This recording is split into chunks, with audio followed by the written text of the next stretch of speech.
2009 වසරේ මාර්තු 31 වනදා සහ 2013 වසරේ දෙසැම්බර් 12 වනදා අතර කාල සීමාව තුළ උපයාගත් රුපියල් මිලියන 59කට අධික මුදලක් පෞද්ගලික බැංකු ගිණුම් තුනක ස්ථාවර තැන්පතු ගිණුම්වල තැන්පත් කිරීම තුළින් මුදල් විශුද්ධීකරණය වැළැක්වීමේ පනත යටතේ වරදක් සිදු කළේ යැයි චෝදනා කරමින් නීතිපතිවරයා මෙම විත්තිකරුවන්ට එරෙහිව චෝදනා 3ක් යටතේ නඩු පවරා තිබෙනවා.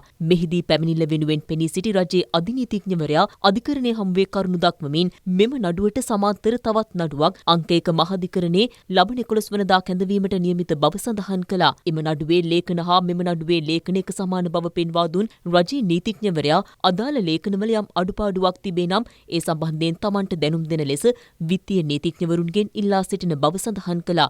අනුතුරුව විත්තිය වෙනුවෙන් පෙනී සිටි ජනාධිපති නීතිඥවරුන් කියා සිටියේ අදාළ ලේඛන පරීක්ෂා කර යම් අඩුපාඩුවක් තිබේ නම් ඒ පිළිබඳව අධිකරණයට දැනුම් දෙන බවයි. ඉන් අනුතුරුව මෙම නඩුව ලබන අගෝස්තු 4 වනදා යලි කැඳවන ලෙස විනිසුරුවරයා නියෝග කළා.